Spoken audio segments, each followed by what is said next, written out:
Hello students.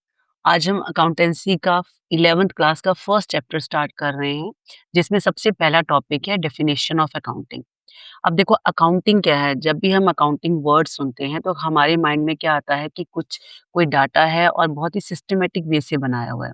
तो यही चीजें सारी डेफिनेशन में है। अब देखो accounting is a science of recording and classifying business transaction and events primarily of a financial character.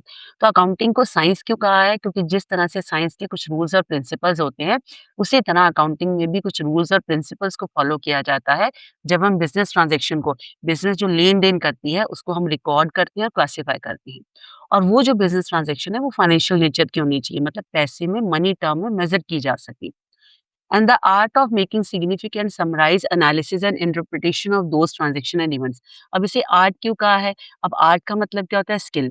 तो ये भी एक स्किल है कि हम उस डाटा को समराइज़ करेंगे, एनालिसिस करेंगे, मतलब उस डाटा को अच्छे से एग्ज़ामिन करेंगे डिफरेंट मेथड्स यूज़ करके, और इंटरप्रेट करेंगे कि एक कंक्लूजन ड्रॉ करेंगे, कंक्लूजन निकालेंगे, एप्रोप्रिएट डिसीजंस लेंगे उन ट्रांज़ैक्शन के accordingly, and communicate the result to person who must make decision और फॉर्म जजमेंट। और उस कंक्लूजन को हम उन पर्सन्स को कम्युनिकेट करेंगे जिन्होंने बिजनेस के रिगार्डिंगली कुछ एप्रोप्रिएट डिसीजंस लेने होते हैं। Next topic is process of accounting. Process means steps of accounting. The first step is identification of financial transaction. तो पहले स्टेप में हम उन ट्रांजेक्शन को आइडेंटिफाई करेंगे जो हमारी बिजनेस से रिलेटेड है, जिन ट्रांजेक्शन में बिजनेस में कुछ लेन देन हुआ है। और वो ट्रांजेक्शन जो है फाइनेंशियल नेचर की होनी चाहिए, मतलब जिनको हम मनी टर्म में मेजर कर सकें। फॉर एग्जाम्पल, मशीन परचेज की है बिजनेस ने 5 लाख की, या सामान बेचा गया है 30,000 का, ये सारी transaction. Second is measuring the identified transaction and events. अब सेकेंड स्टेप में उन ट्रांजेक्शन के रिगार्डिंगली एविडेंस कलेक्ट किया जाएगा, प्रूफ कलेक्ट किया जाएगा कि वाकई ही ये जो ट्रांजेक्शन है बिजनेस में, इनके रिगार्डिंगली कुछ लेन देन हुआ है, मतलब बिल्स कलेक्ट किए जाएंगे। अब उन एविडेंस के बेसिस पे, उन बिल्स के बेसिस पे जो अकाउंटेंट है वो कुछ रूल्स फॉलो करके वाउचर रेडी करेगा, और उन ट्रांजेक्शन को मनी टर्म में मेजर किया जाएगा। The third is recording. अब उन बिजनेस ट्रांजेक्शन को जिनको हम मनी टर्म में मेजर कर चुके हैं, उनको बुक्स ऑफ ओरिजिनल एंट्री, जिसे हम जर्नल कहते हैं, उसमें रिकॉर्ड किया जाएगा। अब देखो फर्स्ट टाइम जो ट्रांजेक्शन रिकॉर्ड होती है वो जर्नल में ही रिकॉर्ड होती है, इसलिए इसे बुक्स ऑफ ओरिजिनल एंट्री कहा गया है। और ये जो ट्रांज़ैक्शंस है ये क्रोनोलॉजिकल ऑर्डर से होती है, मतलब सीक्वेंस वाइज़ होती हैं। अगर फॉर्मेट की बात करें तो ये हमारा जर्नल का फॉर्मेट है। आप ये जो जितनी भी ट्रांज़ैक्शंस हैं ये आपको कैसे पास हुई हैं, ये तो अगला टॉपिक है हमारा। नेक्स्ट आगे आपको सिखाया जाएगा, लेकिन फिलहाल मैंने सिर्फ़ आपको फॉर्मेट दिखाया है। जैसे अप्रैल 1 में कैपिटल जो है, कैपिटल इन्वेस्ट हुआ है बिज़नेस में, या अप्रैल 5 को सामान खरीदा है बिज़नेस में, या अप्रैल 7 को हम सेल किया है, कुछ सामान बेचा गया है बिज़नेस ने, या अप्रैल 7 में मशीनरी परचेज़ की है, तो ये फॉर्मेट है हमारा जर्नल का। Next step is classifying. अब उन ट्रांज़ैक्शन को जो हम जर्नल में रिकॉर्ड कर चुके हैं, उनको, उन सेम नेचर की जो ट्रांज़ैक्शन है, उनको एक जगह पे रिकॉर्ड किया जाएगा। मतलब हम जर्नल से लेडजर में क्या करेंगे, उन ट्रांज़ैक्शन को पोस्ट करेंगे। अगर हम शो करें तो ये रहा हमारा लेडजर का फॉर्मेट। तो देखिए जितना भी आपने वहाँ पे जर्नल पे हमने ट्रांज़ैक्शन रिकॉर्ड की थी, तो वहाँ पे हमने कैश अकाउंट ओपन किया था। तो यहाँ पे ले लेडजर में देखो कैश अकाउंट बनाया हुआ है, और जितनी भी कैश से रिलेटेड ट्रांज़ैक्शन है वो सारी कैश अकाउंट में आएँगी। कैपिटल अकाउंट है, जितनी भी कैपिटल है से रिलेटेड ट्रांज़ैक्शन है वो कैपिटल अकाउंट में आएगी। जितना परचेज़ है, सामान खरीदा है, तो इस तरह से हर अकाउंट लेडजर में हर अकाउंट ओपन किया जाता है, और उस अकाउंट से रिलेटेड जितनी भी ट्रांज़ैक्शन है वहाँ पे पोस्ट की जाती है। Next is summarising. अब देखो जिस तरह से एक स्टोरी की समरी होती है, हमें पूरी स्टोरी पढ़ने की ज़रूरत नहीं होती है। हम उस समरी से देख लेते हैं कि हाँ, स्टोरी में क्या मेंशन किया है या किसके बारे में है। उसी तरह से यहाँ पे समराइज़ में क्या है कि जितना भी डाटा हमने, क्लासिफाइड डाटा है जो लेडजर में हमने जितने भी अकाउंट्स ओपन किए हैं, उनको समराइज़ किया जाएगा, ट्रायल बैलेंस बनाया जाएगा। अगर मैं आपको फॉर्मेट दिखाऊँ तो ये रहा हमारा ट्रायल बैलेंस का फॉर्मेट।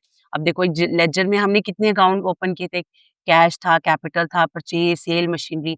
हमने इन सबको हेड्स ऑफ अकाउंट्स में रिकॉर्ड किया, और उनके सामने हमने उनका बैलेंस रख दिया कि कैश में 4 लाख पैसा है, कैपिटल जी 5 लाख की पड़ी हुई है हमारे पास, या मशीन हमने जो सामान परचेज़ किया है वो 45,000 का है। तो इस तरह से हमने क्या किया, सारे ट्रायल बैलेंस की फॉर्म में एक समरी रेडी की है। अब इस ट्रायल बैलेंस से अकाउंटिंग के एंड पीरियड में फाइनेंशियल स्टेटमेंट्स बनाई जाएँगी। जैसे पहली trading and profit and loss account, जिससे पता चलेगा कि साल के एंड में बिज़नेस को प्रॉफिट हुआ है या लॉस हुआ है, मतलब ये फाइनेंशियल परफॉर्मेंस बताता है। और दूसरी फाइनेंशियल स्टेटमेंट बैलेंस शीट, जो ये बताएगी कि बिज़नेस में एसेट्स कितने हैं, लायबिलिटीज़ कितनी है, जो फाइनेंशियल पोज़ीशन बताएगी बिज़नेस की। तो ये हुआ हमारा समराइज़िंग। नेक्स्ट स्टेप में हम आते हैं एनालिसिस एंड इंटरप्रिटेशन। अब देखो, एनालिसिस का मतलब होता है फाइनेंशियल स्टेटमेंट्स को एग्ज़ामिन करना, एनालिसिस करना कि कंपनी की, बिज़नेस की क्या फाइनेंशियल पोज़ीशन है, क्या फाइनेंशियल परफ़ॉर्मेंस है। मतलब हम trading and profit and loss को एनालिसिस करेंगे, एग्ज़ामिन करेंगे, बहुत सारी मेथड्स यूज़ करेंगे, जैसे ratio analysis, cash flow analysis, इन सब जो मेथड्स हैं, ये आप +2 में जाके डिस्कस करोगे। तो इन मेथड्स से हम लोग क्या करेंगे कि उन trading and profit and loss account, balance sheet को, मतलब फाइनेंशियल स्टेटमेंट्स को हम लोग एग्ज़ामिन करेंगे, एनालिसिस करेंगे। और उसके बाद इंटरप्रेट करेंगे, कोई कंक्लूजन निकालेंगे उनके रिगार्डिंगली, एक एप्रोप्रिएट डिसीजंस लिया जाएगा कि एक्चुअल में फाइनेंशियल पोजीशंस क्या हैं, फाइनेंशियल परफॉर्मेंस कैसी रही बिज़नेस की। तो ये हुआ हमारा एनालिसिस एंड इंटरप्रिटेशन।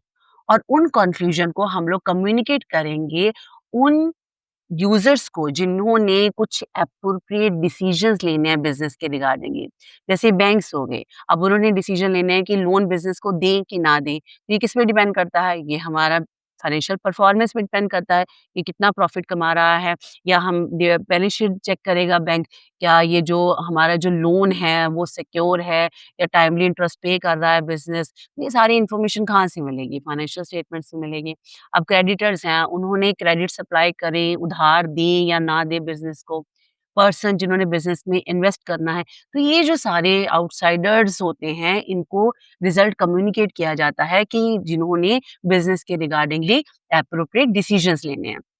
तो ये हमारा था सारा प्रोसेस ऑफ अकाउंटिंग। तो नेक्स्ट वीडियोज़ के लिए चैनल को सब्सक्राइब करें और वीडियो को लाइक करना मत भूलिएगा। Thank you very much.